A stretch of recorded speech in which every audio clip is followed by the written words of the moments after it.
శివాలయంలోకి అడుగుపెట్టగానే పరమేశ్వరుని కంటే ముందుగా నందినే దర్శించుకుంటాం. కొందరు నంది 2 కొమ్ముల మధ్య నుండి పరమేశ్వరుని చూస్తే, మరికొందరు ఆయన చెవిలో తమ ఇష్టాల్ని చెప్పుకుంటూ ఉంటారు. నంది పరమేశ్వరునికి ద్వారపాలకుడు కాబట్టే ఆయనకు అంత ప్రాముఖ్యత వచ్చిందా? కాదంటుంది ఆయన చరిత్ర. పూర్వం శిలాదుడనే ఋషి ఉండేవాడు.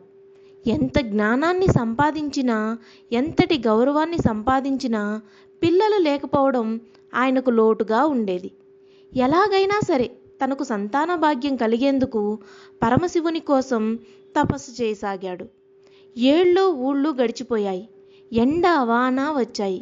కానీ శిలాదుని తపస్సు ఆగలేదు. అతని ఒంటి నిండా చెదలు పట్టినా సరే నిష్ఠ తగ్గలేదు.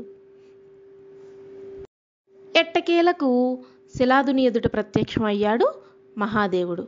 నాకు అయోనిజుడు అయిన ఒక కుమారుని కలగజేయి అని కోరుకున్నాడు శిలాదుడు. అయోనిజుడు అంటే యోని నుండి పుట్టకుండా అని. అతని భక్తికి పరవశించిన పరమేశ్వరుడు తదాస్తు అంటూ వరాన్ని అనుగ్రహించాడు. శివుని వరాన్ని పొందిన శిలాదుడు ఒకనాడు యజ్ఞాన్ని నిర్వహిస్తూ ఉండగా ఆ అగ్ని నుంచి ఒక బాలుడు ప్రభవించాడు. ఆ బాలుడికి నంది అని పేరు పెట్టి అల్లారు ముద్దుగా పెంచుకోసాగాడు శిలాదుడు. నంది అంటే సంతోషాన్ని కలిగించేవాడని అర్థం. బాలుని జననంలాగానే అతని యొక్క మేధ కూడా అసాధారణంగా ఉండేది. కొన్నేళ్ల తరువాత మిత్ర, వరుణ అనే 2 సాధువులు శిలాద ఇంటికి వచ్చారు. శిలాద వారిని సాదరంగా ఆహ్వానించి అతిథి మర్యాదలు చేశాడు. అంతేకాదు వారిని తన ఇంట్లో విశ్రాంతి తీసుకోవాలని కోరాడు. దానికి సాధువులు అంగీకరించారు.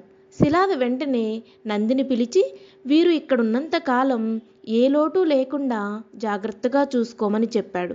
నంది తన తండ్రి శిలాద చెప్పినట్లే 2 సాధువులను చాలా బాగా చూసుకున్నాడు. 2 రోజుల తరువాత 2 సాధువులు తమ ప్రయాణాన్ని తిరిగి కొనసాగించడం కోసం శిలాద ఇంటి నుంచి బయలుదేరారు. వారు వెళ్తూ శిలాదని, నందిని దీవించారు. ముందుగా శిలాదని ఆయురారోగ్యాలతో కలకాలం సంతోషంగా జీవించు అని దీవించారు. అనంతరం నంది సాధువుల పాదాలకు నమస్కరించాడు. సాధువులు నంది వైపు విచారంగా చూస్తూ, జాగ్రత్తగా ఉండు, నీ తల్లిదండ్రులకు, గురువులకు మంచి పేరు తీసుకురా అని దీవించి వెళ్ళిపోయారు. నందిని దీవించే సమయంలో సాధువులు విచారంగా ఉండడం గమనించిన శిలాద వారి వెనుకనే కంగారుగా పరుగెత్తుకుంటూ వెళ్ళాడు. వారి ముందు నిల్చుని ఆయాసపడుతూ, మీరు నా కుమారుణ్ణి దీవించే సమయంలో విచారంగా ఉన్నారు. ఎందుకు? ఏదైనా జరగరానిది జరగనుందా అని అడిగాడు. అప్పుడు మిత్ర శిలాద వైపు బాధగా చూస్తూ, నీ కుమారుణ్ణి దీర్ఘాయుష్మాన్ భవ అని దీవించలేను అన్నాడు. ఆ మాట విని శిలాదికి ఏం అర్థం కాక, నా కుమారుడికి ఏం జరగబోతుంది అని బాధగా అడిగాడు. అప్పుడు వరుణ శిలాద వైపు చూసి, నీకు ఈ విషయం చెప్పాలంటే బాధగా ఉంది, కానీ చెప్పక తప్పడం లేదు. నీ కుమారుడు పూర్ణాయుష్కుడు కాదు అని చెప్పాడు. అది విని శిలాద ముఖం ఒక్కసారిగా విషాదంగా మారిపోయింది. ఇన్ని రోజులు నందే తన ప్రపంచం అనుకున్నాడు. కానీ ఇప్పుడు ఆ నంది దూరం అవుతున్నాడని తెలిసి కుప్పకూలిపోయాడు. సమయం గడుస్తుంది కానీ తాను మాత్రం బాధతో అక్కడే ఆగిపోయాడు. కాసేపటికి అక్కడి నుంచి లేచి గుండె నిండా బాధతో అడుగులో అడుగు వేసుకుంటూ ఇంట్లోకి వెళ్ళాడు. నంది శిలాదను చూసి ఏదో జరిగిందని అర్థమై కంగారుగా, ఏమైంది నానా అని అడిగాడు. శిలాద బాధగా సాధువులు చెప్పిన విషయం గురించి చెప్పాడు. అది విని నంది భయపడతాడేమో అనుకున్నాడు. కానీ నంది మాత్రం నవ్వుతూ, సాధువులు చెప్పింది విని భయపడుతున్నావా అని అడిగాడు. శిలాద ఏం అర్థం కాక ఆశ్చర్యంతో నందిని చూస్తూ ఉండిపోయాడు. అప్పుడు నంది, నాన్న, నీవు శివుణ్ణి చూశానని చెప్పావు.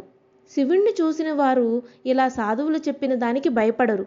నిజంగా నేను మరణించాలని రాసుంటే ఆ రాత రాసిన శివుడే దాన్ని మార్చగలడు. ఆయన గొప్ప దేవుడు. ఆయన ఏదైనా చేయగలడు. మనం ఆయన్ని పూజిస్తున్నాం. మనకు ఏదైనా జరిగితే ఆయన చూస్తూ ఊరుకుంటాడా అని అడిగాడు. నంది మాటలకు శిలాద అలాగే చూస్తూ ఉండిపోయాడు. నంది, నన్ను దీవించండి నాన్న అంటూ తండ్రి పాదాలకు నమస్కరించాడు. శిలాద విజయోస్తు అని దీవించాడు.